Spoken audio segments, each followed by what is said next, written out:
APA. If APA is difficult for you, there are online courses. This is through the APA Style Guide, so you can go through the basics of APA, and you can actually get credit for this. There are free tutorials, so you don't have to pay anything. The basics of APA Style, and then you view the tutorial and you go through these. I really strongly recommend that you do, because the expectation on 200, 300, 400 level classes is that you do understand it, that you get it. You get how to cite. So this is going to be a really good use of help for you. And I've gone through them. I periodically go through them just so that I can remember and look through and see, oh yeah, was I supposed to do that? Okay, I understand that. So that's how easy it is, just to kind of review and force yourself to get more information. So I'm recording, so it's not showing sound. And then the OWL at Purdue is another excellent website for you to find information. So APA Style, there's an overview and a workshop. There's a formatting and style guide. And there are links that'll take you to what you need to know. So APA Styles and Figures. The book They Say, I Say is required in over 1,000 colleges and universities. So what you need to know about that is that the They Say, I Say contains the formats and the forms and the methods that college writing requires. And before this textbook, those were all still required. But I think it was a little more difficult for instructors to impart that wisdom. It had to be piece by piece, and this is just a collection of the how-to that's expected of college writing. So just know that it's what Groff has done for you in this textbook is put them in Bickerstaff. Sorry, Bickenstein. Kathy Bickenstein has done for you. Has put these together in one consolidated place. These are the rhetorical moves, and they are expected in your writing. And so there's so many different things that you can use in this book. Please hold on to it and don't give it back to the bookstore or trade it back in. They're super useful, and you will actually find them more and more useful as time goes by. So keep that and keep looking through it, especially when you're working on a paper. If you get stuck, it's great for writer's block to become unblocked, because even looking at one sentence of how to say what they say differentiated from what you say, then sometimes that brings you a clarity of, oh, okay, I know what I'm doing. I know what I can write about.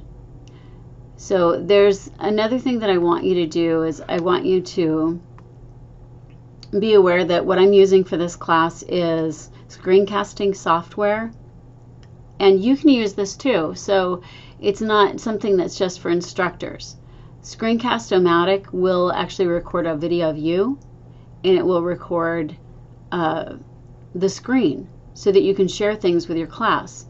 If you're going to do a presentation, this is excellent. PowerPoint is not the only way to go. So, and Screencast-O-Matic only costs $15 a year, so it's not that bad at all. And it's pretty much similar to what I use, which is what I use is Camtasia. Camtasia is it's a free. I use Camtasia Mac. It's the same thing. It's the one program that the university gives us as part of our teaching package. So adjuncting for the university gives us certain advantages of programs. So another thing to remember is while you're writing a paper, even if you're writing it like the foreign paper, you're writing it on one topic, comparing these two articles, remember that you can always develop these papers and make them longer and more interesting if you run them by another teacher in another class. But the problem may be that you actually have to inform your teacher that you wrote this paper in a different class and that you want to expand it. Because otherwise, according to UAA, plagiarism it's actually plagiarism to use one paper in one class and the same paper in another class by just plugging in both places. And I know that students frequently do this, but when instructors find out that you're doing this, usually it's an F. For me, it's an F if a student does that. And the way that it's clear for me is that it doesn't really follow the guidelines that I've given you. So that's why you were doing an Alaskan focused topic. And if it was something different, it wouldn't count.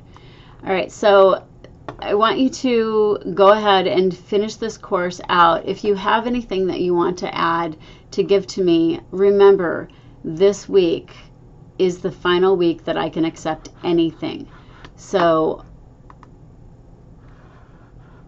the 12th is the last day I can accept anything. Today is the 9th, 10th, 11th, 12th. So I know that's simple math, but make sure that you connect with this class in a big way and end well. And if you have anything that you want to revise, feel free to revise it until the 12th. I look forward to your revisions and your papers, and I've really enjoyed reading them and getting to know a few of you especially well on the online course. And some of you, I've just really enjoyed your work. So thank you for sharing your time with me and taking an online class. I know that it's difficult to stay connected online, but if you find that you do well, this really is the wave of the future. So you're really one step ahead of so many other people. So great job, and thanks for being a part of our little world online. I hope your studies at UAA continue to go well and your degree completion goes well as well. So make sure that you let me know if you need a letter of recommendation for scholarships and any advice that you want to get from me for scholarships, because I'd be happy to give you some. And I've done pretty well with abstracts and scholarship writing. So let me know. Thanks. Have a great next semester, and Merry Christmas.